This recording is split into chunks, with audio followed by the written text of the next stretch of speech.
Vamos a poner de pie si buscamos nuestras Biblias en Ezequiel capítulo 37 y el tema de esta tarde es ¿qué hay en medio de tu valle? Repito, el tema es ¿qué hay en medio de tu valle? El libro de Ezequiel capítulo 37 del verso 1 al 14. Gloria sea el Señor. Y quiero leerlo, no pensaba leer los 14 versos, pero quiero leerlo porque si no terminamos, por lo menos usted se lleva gran parte de la historia del documento bíblico que está en el libro de Ezequiel capítulo 37 del 1 al 14. Dice así en el nombre del Padre, del Hijo y del Espíritu Santo. La mano de Jehová vino sobre mí y me llevó en el espíritu de Jehová y me puso en medio de un valle que estaba lleno de huesos. Verso 2. Y me hizo pasar cerca de ellos por todo en derredor. Y he aquí que eran muchísimos sobre la faz del campo y por cierto secos en gran manera. Verso 3. Y me dijo, hijo de hombre, ¿vivirán estos huesos? Y dije, Señor Jehová, tú lo sabes. Me dijo entonces, profetiza sobre estos huesos y diles, huesos secos, oíd palabra de Jehová. Así ha dicho Jehová el Señor a estos huesos. He aquí yo hago entrar espíritu en vosotros y viviréis. Verso 6. Y pondré tendones sobre vosotros y haré subir sobre vosotros carne. Y os cubriré de piel y pondré en vosotros espíritu. Y viviréis y sabréis que yo soy Jehová. Verso 7. Profeticé pues como me fue mandado. Y hubo un ruido, diga conmigo, ruido. Mientras yo profetizaba. Y he aquí un temblor, diga un temblor. Y los huesos se juntaron cada hueso con su hueso. Verso 8. Y miré y he aquí tendones sobre ellos. Y la carne subió. Y la piel cubrió por encima de ellos. Pero no había en ellos espíritu. Y me dijo, profetiza al espíritu, profetiza, hijo de hombre. Y di al espíritu, así ha dicho Jehová el Señor, espíritu, ven de los cuatro vientos y sopla sobre estos muertos y vivirán. Verso 10, ¿están conmigo, hermanos? Y profeticé como me había mandado, y entró espíritu en ellos y vivieron y estuvieron sobre sus pies un ejército grande en extremo. Me dijo luego, hijo de hombre, todos estos huesos son la casa de Israel. He aquí ellos dicen, nuestros huesos se secaron y pereció nuestra esperanza y somos del todo destruidos. Verso 12. Por tanto profetiza y diles, así ha dicho Jehová el Señor. He aquí yo abro vuestros sepulcros, pueblo mío, y os haré subir de vuestras sepulturas y os traeré a la tierra de Israel. Y sabréis que yo soy Jehová cuando abra vuestros sepulcros y os saque de vuestras sepulturas, pueblo mío. Y pondré mi espíritu, diga conmigo, mi espíritu, en vosotros y viviréis y os haré reposar sobre vuestra tierra y sabréis que yo Jehová hablé y lo hice, dice Jehová. Ezequiel, el nombre de Ezequiel significa Dios fortalece. Dios fortalece significa el nombre de Ezequiel. Y es llamado por Dios como hijo de hombre. Lo vimos en los versos que leímos del 1 al 14. Varias veces menciona hijo de hombre. Porque esa es la manera en que Dios lo llamaba a Ezequiel. Ezequiel también es conocido como el atalaya. El atalaya. Este tiempo donde este hombre Ezequiel fue también llevado por Babilonia, cuando Babilonia atacó a Israel, especialmente las tribus del sur, a Judá y Jerusalén, se llevaron, en el primer grupo que se llevaron, ahí iba Daniel. En el segundo grupo que se llevaron, fue por diferentes etapas, se llevaron a Ezequiel. Ezequiel entonces era contemporáneo de Daniel, de Jeremías y de otros más. Y de los tres jóvenes hebreos, Misael, Ananías y Azarías, eran amigos de ellos también. Pero no vemos una historia que nos una bien cerca, pero sí vemos que este hombre, Ezequiel, no solamente era un profeta, sino que también era un sacerdote. Vamos a ver el trasfondo de la historia que leímos, el capítulo 37. En el capítulo 34, después de la caída, el capítulo 34 de Ezequiel, después de la caída de Jerusalén, Ezequiel profetiza acerca de un avivamiento y la restauración venidera, cuando Dios sería el pastor verdadero de su pueblo. En el capítulo 36, estoy dándole un trasfondo al capítulo 37 que leímos. En el capítulo 36 dice que Dios le daría un corazón nuevo y un espíritu nuevo. ¿Cuántos han leído esos capítulos? 34, el 35, 36. En el capítulo 37 vemos que en este contexto ocurre la famosa visión que tuvo Ezequiel de un valle de huesos secos, de un gran ejército que Dios le pide a este hombre Ezequiel que profetice sobre ellos para que sean resucitados. Y el tema es: ¿qué hay en medio de tu valle? Los huesos secos es Judá y Jerusalén en un tiempo de crisis política y un tiempo de crisis espiritual. Se le secaron los huesos.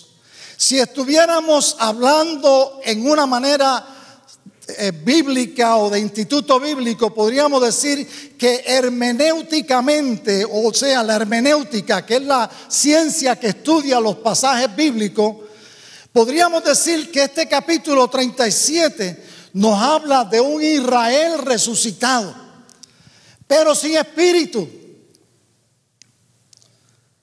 es decir, sin vida. El 14 de mayo de 1948, Israel es declarado independiente y nace el Estado de Israel. Todo esto va de la mano. Israel en los tiempos finales, en la segunda venida de Cristo, entonces va a reconocer al Mesías como su Salvador y recibirán el Espíritu Santo de Dios y resucitará espiritualmente. Ahora usted me preguntará: pero Pastor Rodríguez, usted me está trayendo esta historia.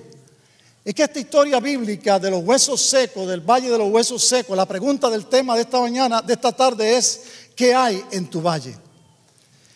Esta historia, este relato bíblico que nos habla de Israel y cómo Israel ha florecido en el 1948 que se estableció, y eso es lo que está profetizando este profeta, de que estaban muertos, estaban como huesos secos, pero le iba a dar carne y los iba a revivir, pero todavía no tenían el espíritu hasta que Cristo venga en la segunda venida. Pero también nos habla a nosotros, porque nosotros también tenemos una necesidad o muchas necesidades, y muchas veces nosotros también los huesos se nos secan. Muchas veces nosotros nos agotamos espiritualmente, nos secamos espiritualmente, nos agobiamos espiritualmente, nos desanimamos espiritualmente. Y este mensaje de los huesos secos puede llegar a la iglesia de hoy,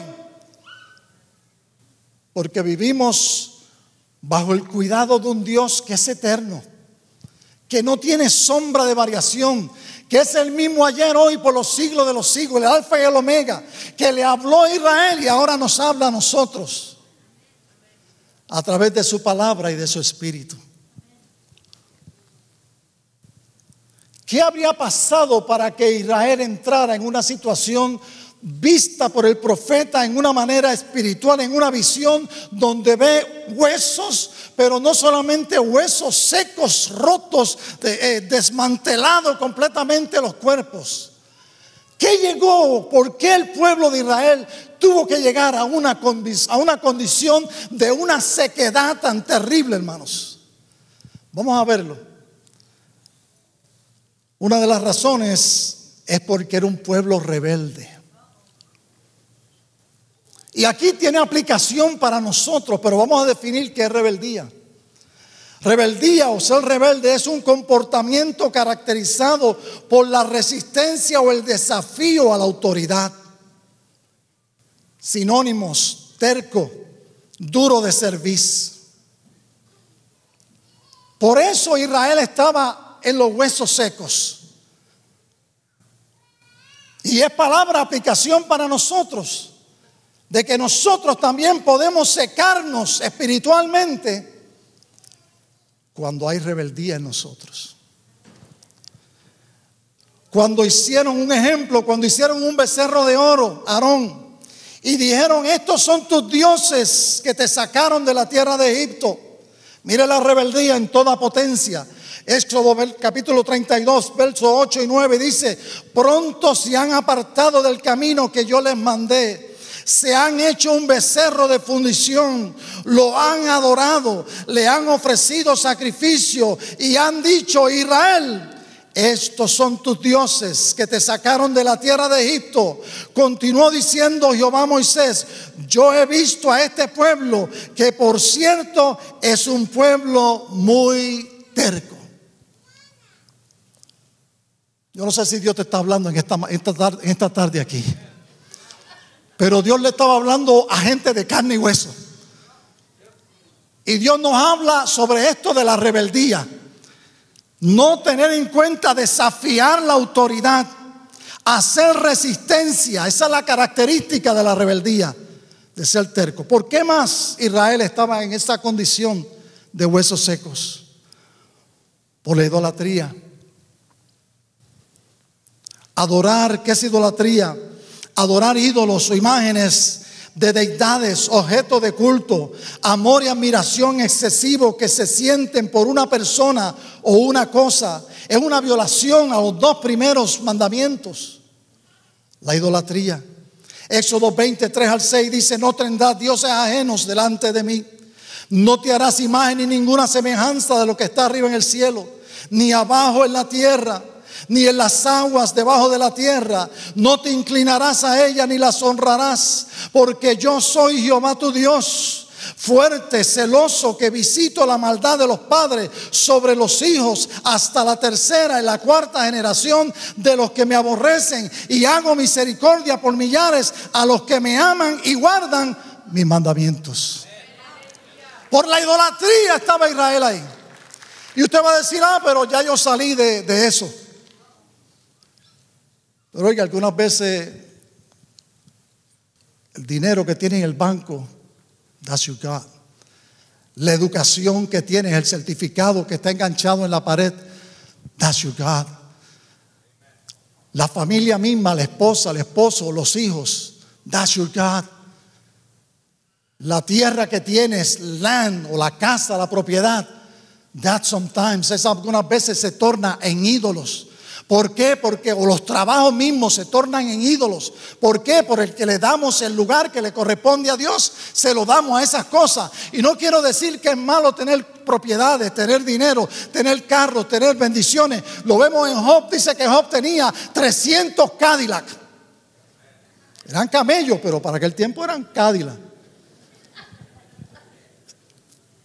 Así, y Dios lo bendijo y tenía casa y propiedad, hijos. Pero no eran su Dios. Si usted lee el capítulo 1 de Job, ve cómo Job adoraba a Dios y le daba el lugar a Dios y buscaba a Dios, y la idolatría de las cosas materiales que él tenía no eran parte de él. Muchas veces nosotros pensamos que tenemos cosas, pero es del otro lado. Las cosas nos tienen a nosotros.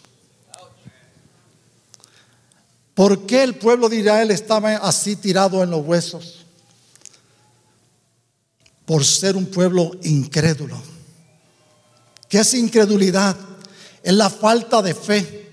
Persona que no cree con facilidad en las cosas que no se ven, que no se han probado como evidentes, aunque estén aceptadas o consensuadas por la mayoría.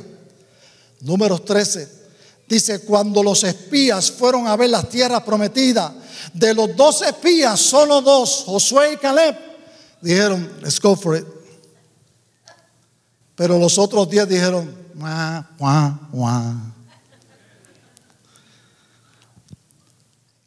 Vemos que la rebeldía causa que los huesos se te sequen.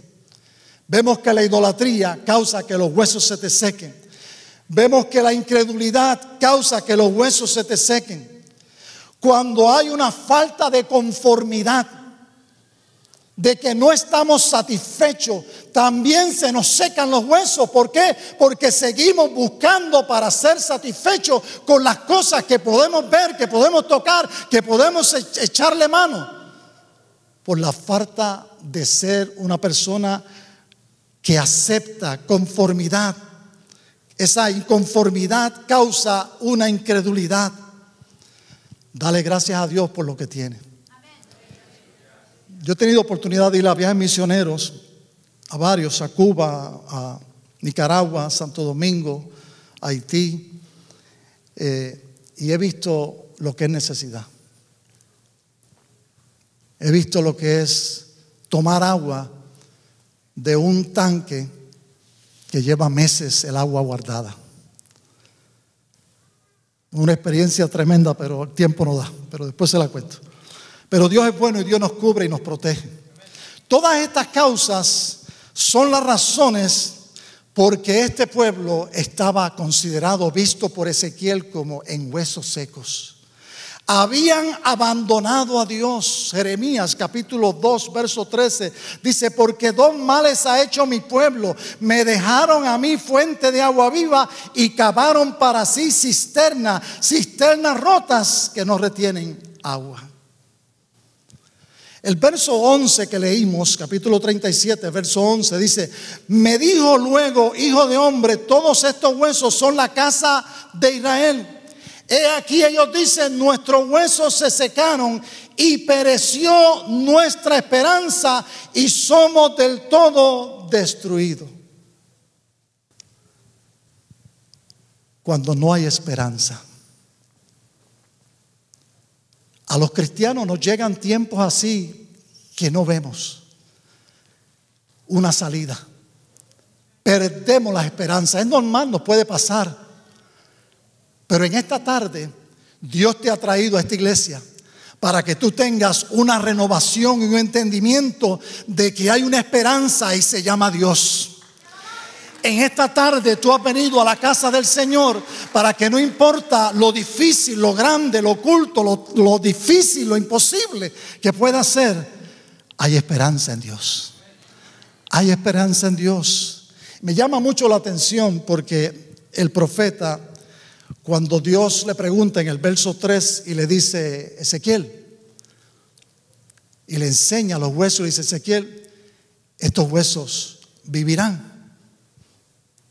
El profeta dijo, se amparó en la quinta enmienda. Dijo: solo tú, Jehová, lo sabes. O sea, lo que quiere decir que lo que él vio con sus ojos físicos era algo indescriptible, era algo imposible, era algo que iba a ser difícil de realizar. Pero él no dijo una negativa. Él no se comunicó en una manera negativa o decir que no se cerró sus puertas, sino que él tenía una reserva. Y le dice al Señor: Jehová, Señor Jehová, solo tú, Jehová, lo sabes. O sea, que él le pasó el paquete, o le pasó la carga, o la responsabilidad, se la pasó a Dios mismo. Usted no lo ha pasado, que hay gente que le contestan con una pregunta, y usted le hace una pregunta y le contestan con otra, y se la vuelven a usted. Esos muchachos que hoy en día se crían, los que tienen hijos, teenagers y todo, que son muy sabios, muy entendidos.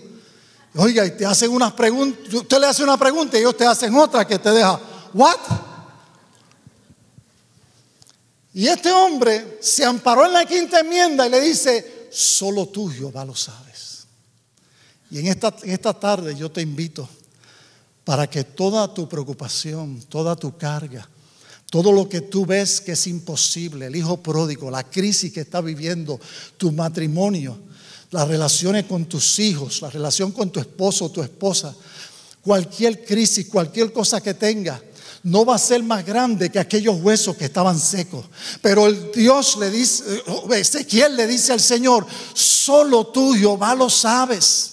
Y vemos que el resultado que leímos ahí, hermanos, que Dios comenzó a hacer, le dice a este hombre, Dios le dice a Ezequiel, profetiza sobre estos huesos. La palabra profetizar no solamente quiere decir algo que va a suceder mañana.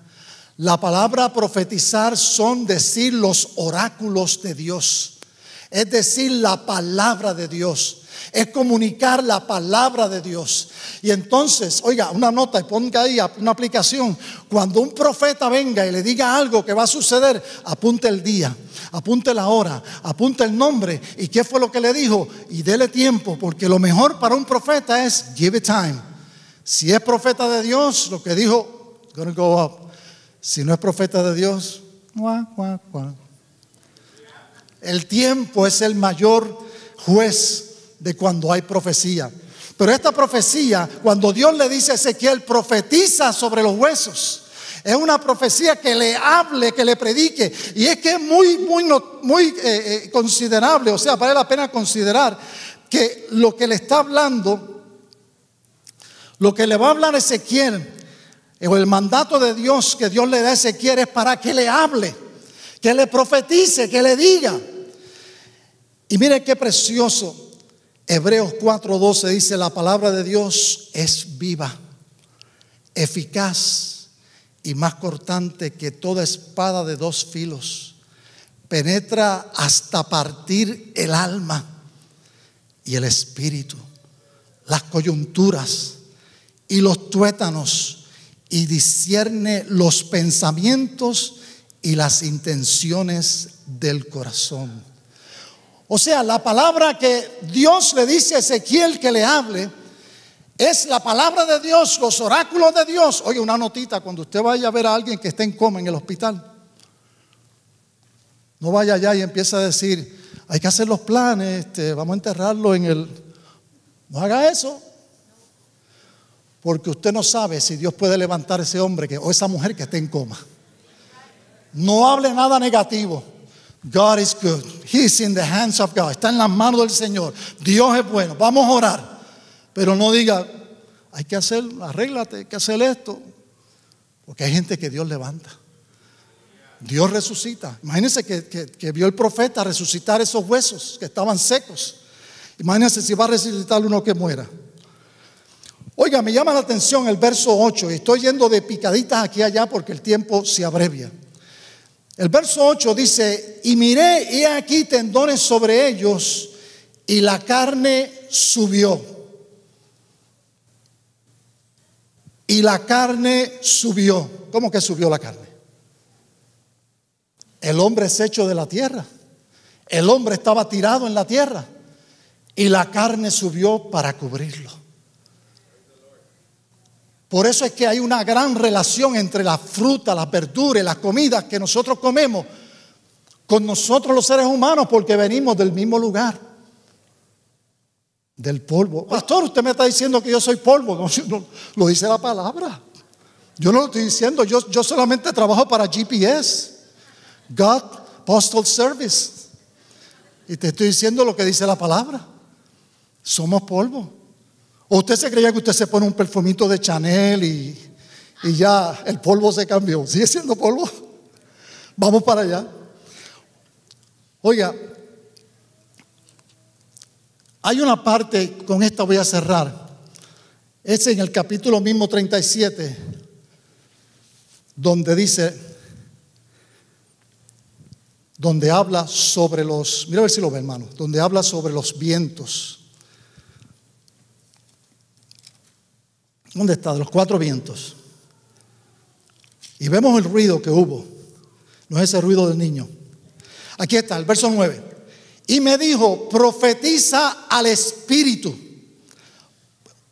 Y fíjense que espíritu lo vamos a ver aquí en minúscula y en mayúscula. En minúscula porque se está refiriendo al problema, a la situación que está ahí. Y cuando está en mayúscula se está refiriendo al espíritu de Dios. Y dice el verso 9, y me dijo, profetiza al espíritu, profetiza, hijo de hombre. Ve que repite nuevamente, hijo de hombre. Y di al espíritu, así ha dicho Jehová el Señor. Y ahora viene el espíritu con capital I. con mayúscula E. Espíritu, ven de los cuatro vientos y sopla sobre estos muertos y vivirán. Oiga, eso no sé si usted le ha llamado la atención de esto de los cuatro vientos. Cuando dice los cuatro vientos, está hablando de los cuatro puntos cardinales: norte, sur, este, oeste. Y dice que esto es meteorológicamente algo imposible. Cuando Dios dice que vengan vientos de los cuatro lados, o sea, los cuatro puntos cardinales, pero tiene una perspectiva y tiene una información tremenda, hermanos, de qué son estos vientos. Yo he orado por gente y pidiéndole que el Señor vende los cuatro vientos. Y algunas veces uno ora en una manera ignorante, porque no lo ve en la Biblia y lo ve que es un efecto que hace cuando Él ora para que el Espíritu llegue y uno se goza. Pero cuando te pones a buscar, y esas son las horas que yo le decía que cuando uno invierte para prepararse y enseñar o predicar, son horas. Y miren lo que encontré, hermanos: vientos del este, o viento oriental o solano. Este viento representa un viento de destrucción y devastación. Resultado de esa devastación: para devastar ídolos, para devastar costumbres, para devastar murallas dentro del corazón que no te permiten creer ni ver el error en que vives. Ahí viene uno de los cuatro vientos, el viento solano.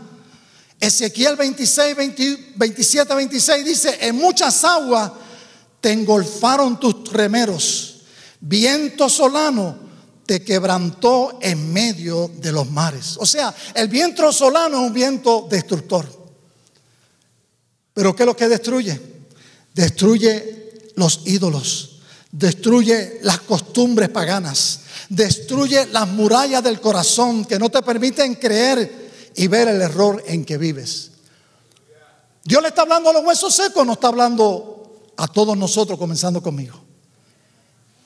Porque llegan momentos así de duda. Y a lo mejor la vida, como decía una canción, la vida es una tómbola que todo el tiempo estamos en duda. Bien, el viento del oeste o el viento occidental, este viento representa un viento de liberación. Este viento ya nos quitó lo que creíamos que nos iba a matar en la devastación que hubo con el viento solano. Resultado: para que haya entendimiento y puedas ver diferente en tu caminar de ahora en adelante. Ese es el viento occidental del oeste. Éxodo 10:19 dice: entonces Jehová trajo un fortísimo viento occidental y quitó la langosta y la arrojó en el mar.